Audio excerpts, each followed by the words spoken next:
In my book, How to Draw Comics the 90s Way, I explain how to analyze a style, and since it's a book, I couldn't use official comic book art, so I had to give my best imitations. But this is YouTube, y'all! So let's pull up all that fantastic art, and I will convince you of my 4-style theory. This is the key reason of why it's 4, a cross chart of all the variables, minimal, detailed, and realistic exaggerated. So let's start in the 60s and put Jack Kirby next to Gene Colan. Quite obvious here if you compare these Captain Americas. The exaggerated Kirby pose next to a realistic defeated Cap. Also in the opening page you can see how much detail there is here. But Kirby sticks with some abstraction, kind of design elements even. Nice comparison here with the hands. Nobody has fingertips like this in real life, but this here looks legit. So that means I would put them here on the chart. An interesting one is Arthur Adams, because he changed his style completely between the 80s and the 90s. Bursts onto the scene with a long shot, and man, he ups the detail, almost to the extent that it gives you a headache to look at, but so good. Arthur, of course, a big fan of the realism and detail of Neil Adams, so let's quickly put Neil on the chart as well. This is his most famous panel, the graceful pose made even cooler because of the realism and detail, the ultimate Batman poster. Okay, back to Arthur. He's not as realistic as Neil, even though the faces feel very realistic. The bodies get that exaggeration in the poses. Check out this Rob Liefeld precursor here. And his proportions.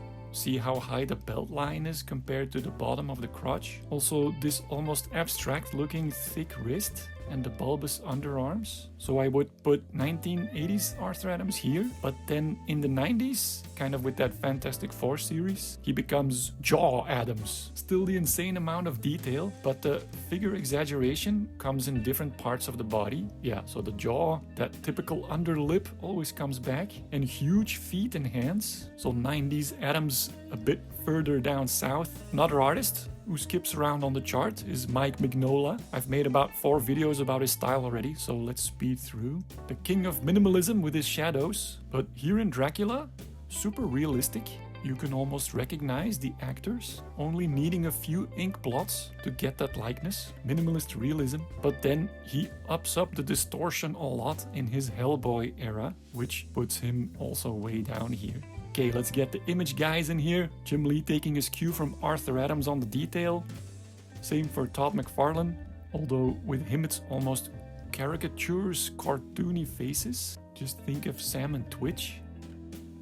Then Whilce Portacio and Marc Silvestri very close to Jim Lee. And while Whilce stayed very consistent in his career, in his Jim Lee plus manga world, Marc had his own journey. His early work very minimal and realistic. Gorgeous stuff I can't get enough of.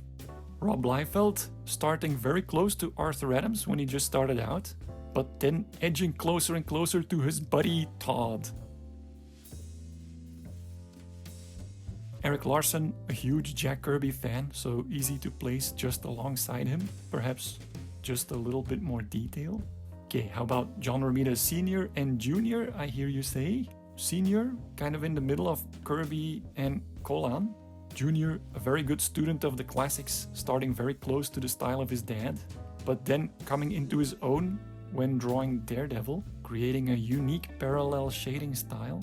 Then a bit later, going the Mignola route with those super blocky figures. Okay, let's do a speed round.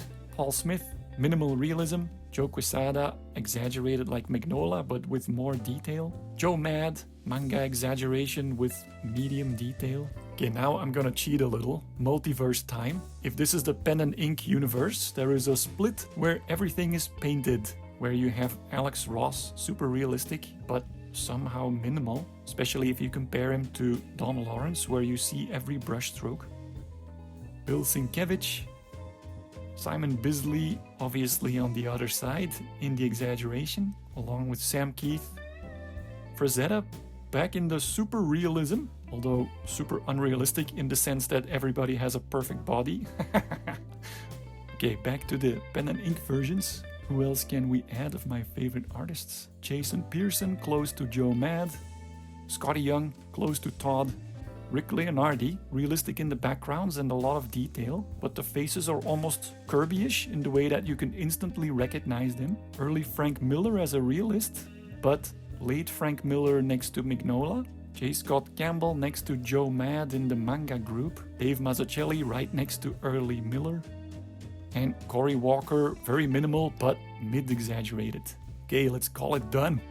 My point is that there are these four extremities, and if I had to choose a king of each of the sections, it would be Neil Adams, the master of detailed realism, Todd McFarlane, the master of detailed exaggeration, Paul Smith, the master of minimal realism, and Mike Mignola, the master of minimal exaggeration. Let me know what you think in the comments. I'm so curious to hear who your four masters would be. Yeah, this book I just wrote explains how to draw in each of the styles. It's a print-on-demand book, so if you go to your own country's Amazon page, type in the title How to Draw Comics the 90s Way, they will print it and send it to you in just a couple of days. Or check out my videos, watch me recreate Frazetta, or pay homage to Rob's ladies. Drop a like if you enjoyed this one, and catch you in the next one. Bye!